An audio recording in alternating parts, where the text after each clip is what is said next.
So welcome back in this video. इस video में हम लोग डिस्कस करने वाले हैं बहुत से इंपॉर्टेंट टॉपिक, जिसमें सबसे इंपॉर्टेंट है रिस्क मैनेजमेंट सिस्टम। अगर आपकी कंपनी ग्रो कर ली है, कर चुकी है या ग्रो करने वाली है, या आप हर चीज़ ऑटोमेटेड करना चाहते हो, आप चाहते हो कि मैनुअल इंटरफेरेंस ना हो, तो हर चीज़ ऑटोमेटेड रखना चाहते हो, तो रिस्क मैनेजमेंट सिस्टम बड़ा इंपॉर्टेंट होता है। रिस्क मैनेजमेंट के बाद आपको दूसरी चीज़ जो है, आपको एक मैनेजर एपीआई, और तीसरी चीज़ आपको एक ब्रोकर की सपोर्ट चाहिए। सबसे पहले रिस्क मैनेजमेंट सिस्टम के ऊपर बात करते हैं। Risk management system is like a brain of the system. आपका माइंड है पूरा का पूरा सिस्टम का। अब कौन बंदा आपको मिसयूज कर रहा है, कौन बंदा आपका ड्रॉडाउन दे रहा है, वो सॉरी आपको कोई ऐसी स्ट्रेटजी अप्लाई कर रहा है जो कि आपकी अगेंस्ट है टर्म एंड कंडीशन की, जो अपनी टर्म एंड कंडीशन सेट किया है, कोई ऐसा abusive behaviour, HFT trading, high frequency trading, arbitrage करके आपको पास करने की कोशिश कर रहा है, ये सारा सीआरएम डिटेक्ट करता है। स्कैल्पर अलाउ नहीं है तो वो सीआरएम अपना रिस्क मैनेजमेंट डिटेक्ट करता है। स्कैल्पर क्या कर रहा है, एक आईपी से मल्टीपल जगह पे लॉगिन हुआ है तो उसको आप डिटेक्ट कर सकते हो। इसके अलावा आप उसके जो रूल्स आपके वो जो ब्रेक कर रहा है वो पूरा का पूरा ऑटोमेट भी कर सकते हो, या वो आपको बता दे सीआरएम, या वो सारे के सारे उन रूल्स के बेस पे एक्शन ले ले। एक्शन क्या लेगा, वो उस स्टेप को या तो वायलेट करना है तो अगर सॉफ्ट है तो उसको ईमेल कर दे, हार्ड है तो उसको हार्ड, जो वायलेशन है तो उसको ईमेल वो टर्मिनेट कर दे इमीडिएटली, या वायलेटेड कर दे। ये तमाम रूल रिस्क मैनेजमेंट पे होते हैं। रिस्क मैनेजमेंट में ये भी डिसीजन सिस्टम लेता है कि कितने को मैंने ए बुक करना है, बी बुक करना है, कितने को मैं मार्केट में बेचना है, कितने को मैंने कवर करना है, कितने को नहीं करना, कौन सा बंदा नुकसान कर सकता है, कौन सा नहीं कर सकता, कितने को मैं कॉपी करूंगा, कितने को नहीं करूंगा। ये सारी रिस्क मैनेजमेंट के अंदर है। कौन बंदा आपकी प्राइसिंग के फर्क से फायदा उठा रहा है, कौन बंदा आपके स्लिपेज के फर्क से फायदा उठा रहा है, कौन बंदा आपकी जो थोड़ा बहुत, ये सारी चीजें को जो कंट्रोल है वो रिस्क मैनेजमेंट है। रिस्क मैनेजमेंट के ऊपर बड़ी डिटेल में एक वीडियो बनेगी इंशाल्लाह very soon. We are also launching that system. हम लोग ऑलरेडी एक थर्ड पार्टी का रिकमेंड कर देंगे। अगर आप चाहोगे, अगर आप थर्ड पार्टी रिकमेंडेशन नहीं मांगोगे तो हम अपना भी दे देंगे अगले 3-4 महीनों में। बट ये आई थिंक शुरू में जरूरत नहीं होती। शुरू में आपको 2-4-500 अकाउंट तक आपको जरूरत नहीं होगी। जब ग्रो होने लग जाते हो, जब आपको पैसा आने लग जाता है, जब आपको ग्रोथ शुरू हो जाती है, तब आप उसको रिस्क मैनेजमेंट की होगी। उससे क्या होगा कि 100-200 तो आप मैन्युअली अकेले भी मैनेज कर सकते हो।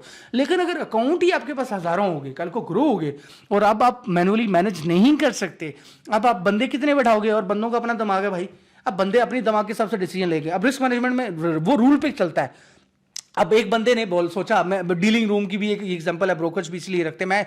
मैं हमेशा ब्रोकर्स की जो डीलिंग टीम या रिस्क मैनेजमेंट टीम है उसके मतलब ये बात करता हूं कि डीलिंग टीम या रिस्क मैनेजमेंट टीम की बंदे को ट्रेडर नहीं होना चाहिए। वो रूल्स को फॉलो करता है, वो रूल्स के ऊपर वो स्टेप ले। अगर मैं एज अ रिस्क मैनेजमेंट का बंदा हूं फॉर एग्जाम्पल, और मुझे लगता है गोल्ड भाई जाएगा, और मैं उसके ऊपर उसको मार्केट में भेजते ही नहीं हूं क्योंकि बंदे ने सेल किया हुआ था, क्योंकि मैं खुद ट्रेडर भी हूँ। अब मैं खुद डिसीजन मेकर भी हूँ, मैं खुद डिसीजन ले भी रहा हूँ, मैं खुद सोच रहा हूँ यार ये तो भाई है, अब क्लाइंट ने सेल किया हुआ था, अब मेरा भी अपना पॉइंट ऑफ व्यू आ गया, मेरी अपनी साइकोलॉजिकली एक कनेक्टिविटी आ गई, मेरी अपनी थिंकिंग लेवल, मेरी अपने एक एनालिसिस जो टेक्निकल भी हो सकते हैं, फंडामेंटल भी हो, मेरे पर्सनल आ गए। जब मेरे पर्सनल आ गए तो अब मार्केट में अगर गोल्ड सेल हो गया और अगले बंदे ने बाय किया हुआ था, आपको लगता था बाय किया था और आपने मार्केट में भेजा ही नहीं है, तो अब आपको जो सेल जो हुआ वो आपको जेब से देने पड़ेंगे। That will be a loss to the company. अब आपको लॉस हो जाएगा कंपनी के ऊपर। सो मैंने एक शॉर्ट वे में आपको थोड़ा सा एक्सप्लेन करने की कोशिश की है, तो मैं छुपे लफ्जों में, क्योंकि अगर सारी बातें बता दूं तो मुझे कोई ब्रोकर आपको पसंद ही ना करेगा, वो सारे मेरे खिलाफ हो जाएंगे, तो मैं इसलिए सारी बातें अभी बताता नहीं हूँ। इस मार्केट की 2 विंडोज़ हैं, एक ब्रोकर की विंडो है, एक ट्रेडर की विंडो है। सो दोनों तरफ से देखता हूँ मार्केट को, दोनों चीज़ों को देखता हूँ, दोनों इंस्टीट्यूट साइड से देखता हूँ, तो आई अंडरस्टैंड बहुत सी चीज़ों को। सो मैं इससे ज़्यादा शायद कम्युनिकेशन नहीं करूँगा इस टॉपिक के ऊपर। But risk management is the system which automates your risk management of the company. आपकी कंपनी को गिरने से बचाता है, आपको नुकसान होने से बचाता है, आपको आपकी बताता है कि आपका एक्सपोजर कितना यूज हो रहा है, आपका मार्जिन कितना यूज हो रहा है। पिछली वीडियो में बताया था ना मार्जिन कैसे इस्तेमाल होता है। सारा बिजनेस आगे लिक्विडिटी में मार्जिन लेवल पे जाएगा, वो सारा का सारा वो मैनेज कर रहा होता है। उसके ऊपर वो एक्शन भी ले सकता है, एक्शन नहीं भी करना है तो वो आपको अपडेट कर देगा, ताकि आपको इमीडिएटली टास्क अपडेट हो जाए, आप मैन्युअली वो ले लो। रिस्क मैनेजमेंट के बाद दूसरी मतलब अगली चीज जो है, अगर हम बात करें, ये चौथी चीज थी, और 5वीं चीज हम बात करते हैं, दैट इज कॉल्ड सबसे पहले कोई एक ब्रोकर। अब वो ब्रोकर आपको सपोर्ट कैसे करेगा? वो ब्रोकर आप कोई भी इस्तेमाल कर सकते हो, लेकिन एक ब्रोकर की सपोर्ट, फॉर एग्जांपल आप किसी, हमारे सीआरएम के अंदर तो एक ये भी ऑप्शन है, आप किसी भी ब्रोकर पे जाके ना उसका डेमो अकाउंट बनाओ और उसको दे दो अगले बंदे को, ठीक हो गया। तो आप वो भी भेज सकते हो किसी के भी। लेकिन अगर आप बंद कर देगा, अकाउंट बंद कर देगा, तो फिर आपको रिप्लेस करने पड़ेगा, प्रॉब्लम आएगा। सो मच बेटर कि ब्रोकर्स के अगर वो डिटेक्ट कर लेते हैं कि अगर आप फंडेड के लिए बेच रहे हो और आपने वो 10 मतलब लाइक 250 500 400 600 जितने भी डॉलर का बेचा है डेमो अकाउंट, तो वो आपको बंद भी कर सकते हैं उस अकाउंट को। सो इसका बेहतरीन तरीका जो बनता है, या इसका बेहतरीन जो रास्ता बनता है, वो ये है कि आप डेमो अकाउंट के लिए किसी ब्रोकर के साथ डील कर लो। अब ब्रोकर डील आपके साथ आजकल मार्केट की जो प्राइसिंग चलती है, मैं उसको एक्सप्लेन कर दूं। वैसे तो फ्री होता है, कोई इसकी कॉस्ट नहीं है, कोई इसकी पर्सनली ब्रोकर को कॉस्ट नहीं पड़ती, लेकिन क्योंकि ब्रोकर का अपना इंफ्रास्ट्रक्चर बहुत ज़्यादा कॉस्ट होती है, बहुत एक्सपेंसिव होता है।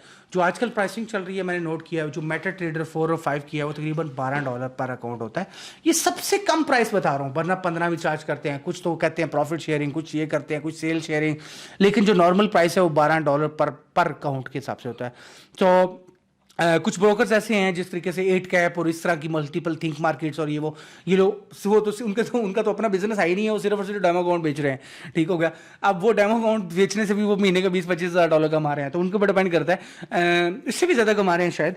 तो वो सब्सक्रिप्शन मॉडल बन सकता है। सब्सक्रिप्शन मॉडल से बनाती है कि आप एक ब्रोकर के साथ सब्सक्रिप्शन कर लो, तो मैं मिनिमम वो करूँगा कम से कम हर महीने फॉर एग्जांपल 100 अकाउंट खरीदूंगा। अब $12 का एक अकाउंट है फॉर एग्जांपल, तो 100 अकाउंट का मतलब अपने $1200 मंथली पे करना ही, आपका एक भी ना बिके, अपने $1200 मंथली पे करना ही करना है। That is the business basically. अब आपका ये वाला बिजनेस है।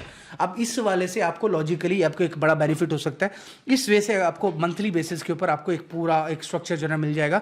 अब स्ट्रक्चर से मुराद ये है कि आपको वो डेमो अकाउंट आपके वो उसके ऊपर रूल भी अपनी मर्जी सेट कर सकते हो, उनका नाम भी अपनी मर्जी से चेंज कर सकते हो। आपको कोई भी एक क्लाइंट एरिया में जाके अकाउंट बनाने नहीं पड़ेंगे जो उनको डिटेक्ट करे और बंद कर दे। इंस्टेड ऑफ आप उनको ब्रोकर खुद आपको एक कनेक्शन दे देगा, और कनेक्शन एक एपीआई दे देगा। उस एपीआई के through immediately with a micro second जब आप कभी भी क्लाइंट अकाउंट ओपनिंग करने जाएगा, उसको अकाउंट ओपन कर लेगा।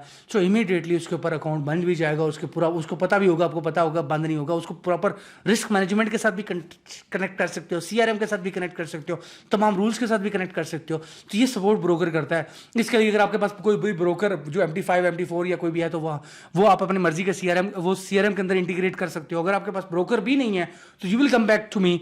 तो मेरे पास आई थिंक 15 या 16 ब्रोकर्स ऐसे हैं जिनको एक मैसेज करूंगा और वहाँ से वो नाम वो ओके कर देंगे। तो ब्रोकर की मतलब लाइक मेरे पास I have the good connections in the brokerage firms. 16 17 18 brokers ऐसे हैं जो जिनसे मैं आपको डेमो अकाउंट मैं भी दे सकता हूँ अगर आपको चाहिए हो। अगर आपको नहीं मिल रहा है, अगर आपकी डील आपको अच्छी मिल जाती है, कोई $7-8 में दे देता है, 10 में दे देता है, तो डील तो शायद 10 में 8 में हम भी दे सकते हैं, डिपेंड अपॉन द वॉल्यूम, कितना आपको वॉल्यूम चाहिए। बट ये कि ये सारी चीज़ें after the conversation of this meeting है। बट ये कि अगर आपको डेमो अकाउंट आपको खरीदना है तो आपको ब्रोकर की जरूरत पड़ेगी पड़ेगी। अब तीसरी चीज़, अब वो जो मैंने पहले बात की एपीआई, अब वो जो डेमो अकाउंट के साथ जो कनेक्शन आपने अपना बिल्ड करना है, उसके लिए आपको एपीआई चाहिए। ठीक हो गया। वो आपको एक मैनेजर कनेक्शन दे देते हैं। मैनेजर से मुराद ये है कि अब वो सारे आपके अकाउंट की एक्सेस वहाँ पर आपके पास नज़र आ रही होगी। वो पूरे का पूरा कंट्रोल रूम आपके पास होगा। मेटा ट्रेडर का एक एडमिनिस्ट्रेशन मॉडल होता है। एक मेटा ट्रेडर का वो थोड़ा सा ना एक एडमिनिस्ट्रेशन मॉडल होता है, एक मैनेजर मॉडल होता है। वो आपको मैनेजर मॉडल की एक्सेस भी दे देंगे ब्रोकर, देते हैं समटाइम नहीं, depend upon the deal how the better deal is. अगर वो आपको दे देते हैं तो ऑटोमेटिकली तो आप उसमें देख भी सकते हो। लेकिन मोस्ट ऑफ द केसेस में ब्रोकर्स नहीं देते because of the safety of the system, because of the risk of the system, because of the lot of confidential stuff. उसकी वजह से वो मैनेजर आपको नहीं देते। इवन वो आपके ही अकाउंट रिलेटेड होता है लेकिन नहीं देते। इसका फिर तरीका क्या होता है, वो आपको एपीआई दे देते हैं। अगर मैनेजर आप मैनुअली क्रिएट कर सकते हो, अदरवाइज एपीआई आपको दे देंगे। एपीआई के अंदर वो पूरा इंफ्रास्ट्रक्चर बिल्डअप होता है। अब आप अपने सीआरएम के साथ अपने एपीआई कनेक्ट कर दी, वो एपीआई स्पेशली होस्ट होती है। इसका मतलब यह है कि एक मैनेजर एक सेपरेट लेवल पे होस्ट होता है, एक पूरे इंस्टेंस के ऊपर, एक पूरे सिस्टम के ऊपर, स्ट्रक्चर के ऊपर होस्ट होता है। उस होस्ट होने के बाद आपको एक कनेक्शन होता है। जब आप कोई भी कॉल करते हो, जब भी कोई भी क्लाइंट आता है, अकाउंट पेमेंट करता है, पेमेंट के बाद इमीडिएटली अकाउंट बनता है, तो अकाउंट बनने से पहले एक कॉल जाती है उस सर्वर के ऊपर, उस ब्रोकर के सर्वर के ऊपर। और ब्रोकर के सर्वर से पहले एक जो एक इंफ्रास्ट्रक्चर जहां पर वो पड़ा हुआ है, आपकी एपीआई के लिए एक इंस्टेंस पड़ा हुआ है, वहां आपका एपीआई आपकी वाइट लिस्ट हुई है, वहां पर आती है इमीडिएटली ये सारी ऑटोमेशन। अब ये देसी सिस्टम भी हो सकता है ना, ये सारी चीजें हो सकती हैं, बट हर चीज ऑटोमेटिक हो सकती है। तो वाई ये आज से, अब वो 2 साल पुराना वक्त नहीं है जब आप अकाउंट खरीदते थे तो 2 दिन बाद या 1 दिन बाद आपको पासवर्ड मिलते थे। अब वक्त चेंज हो चुका है, दुनिया बड़ी फास्ट हो चुकी है, उनको इंस्टेंट विड्रॉल चाहिए, इंस्टेंट पे आउट चाहिए, इंस्टेंट मतलब अकाउंट परचेज चाहिए, ये बहुत सी चीज़ें इंस्टेंट के ऊपर चली गई हैं। तो आप इंस्टेंटली आप उसको बाय कर सकते हो या गेट कर सकते हो। तो this is the thing I think so. इस वीडियो में हमने एपीआई को बात कर ली। अब एपीआई भी आपको ब्रोकर दे सकता है, अगर आप ब्रोकर नहीं देता सो ब्रोकर आपको मैनेजर दे देता है, तो हम उसको मैनेजर को एपीआई में कन्वर्ट कर सकते हैं और हम आपको मैनेजर उसकी इट विल कॉस्ट यू। वैसे हम लोग चार्ज करते हैं, जो कंपनीज हैं ब्रोकर्स हैं उनको $500 चार्ज करते हैं। आपके लिए ये बेनिफिट हो जाएगा कि आपको $300 में मिल जाएगा पर मंथ में, और वो क्योंकि इंस्टेंस की कॉस्ट है $100 से $150 होता है, बाकी सेटअप और सारी चीज़ों को मैनेज करना। सो हमारी कंपनी आपको 300 में दे देगी अगर आप वीडियो से देख के आते हो तो। अदरवाइज आपको इवन ब्रोकर्स को भी अगर एपीआई चाहिए तो we give them for MT5 या MT4। तो हमारे पास पूरा कंट्रोल रूम है और हमारा कस्टमाइज बिल्टअप है। तो वीडियो को एंड करते हैं, शॉर्ट करते हैं, वो शॉर्ट क्लोज करते हैं बेसिकली। तो ये 3 चीज़ें भी एक इंपॉर्टेंट चीज़ें हैं। Risk management is very important अगर आपने ऑटोमेट करना है। ब्रोकर के साथ डील तो वैसे ही इंपॉर्टेंट, उसका बगैर बेच नहीं सकते, अदरवाइज आपको मैनुअली जाके क्रिएट करने पड़ेंगे, वो भी पॉसिबल है CRM में। तीसरी चीज़ एपीआई आपको बड़ी इंपॉर्टेंट है। सो उसके बाद हम कॉस्ट की वैल्यूएशन करेंगे आखिर में अगली वीडियो में, लेकिन ये है कि ये सारी चीज़ें इंपॉर्टेंट हैं और ये सारी चीज़ें ये A to Z हम मेरे साथ मतलब हमारी कंपनी के साथ हमारे साथ कनेक्टेड भी हैं। नीचे फॉर्म भी दिया हुआ है डिस्क्रिप्शन में, फॉर्म पे क्लिक करके अपनी इन्फॉर्मेशन डाल सकते हैं। अगर आपने कहीं भी नहीं जाना तो आपको गाइडेंस यहीं से मिल जाएगी, आपको प्रॉपर कंसल्टेंसी मिलेगी, प्रॉपर प्लेटफॉर्म लॉन्च करने का प्रोसीजर मिलेगा, गाइडेंस मिलेगी, सपोर्ट मिलेगी मुकम्मल। 24/7 हमारी टीम अवेलेबल होगी आपको सपोर्ट करने के लिए, इवन कस्टमाइज सोल्यूशन दे सकती है पूरा का पूरा। और just think what you will think you will they will give you the solution for that. So this is the thing. आप फॉर्म को फिल करें, सारी इन्फॉर्मेशन जो रिक्वायर्ड है वो डालें, आपको ऑटोमेटिकली हमारी टीम से रब्ता कर लेगी एंड देन नेक्स्ट मीटिंग फिर मेरी आपके साथ होगी इंशाल्लाह अलॉन्ग विद, उसमें हम लोग एक डिसीजन ले लेंगे। ठीक है जी, डन हो गया, ये मीटिंग कंप्लीट होगी, ये वीडियो कंप्लीट होगी। इस वीडियो में हम लोग डिस्कस किया। अब अगली वीडियो में बात करते हैं कॉस्ट क्या है, एक प्लेटफॉर्म की ये सारी इंपॉर्टेंट चीज़ों को कॉस्ट निकालेंगे। कॉस्ट के बाद फिर कुछ चीज़ें इंपॉर्टेंट अगली वीडियो में लास्ट में डिस्कस करेंगे, शायद इसी में कर लें। So let's make it short. ये एक बड़ी बेसिक वीडियो है, बड़ा बेसिक नॉलेज दे रहा हूँ, आगे बढ़ेंगे तो बहुत चीज़ें होंगी। Let's see in the next video. और अगेन इंटरेस्टेड है तो नीचे फॉर्म पे लाजमी क्लिक करना। अल्लाह हाफिज़।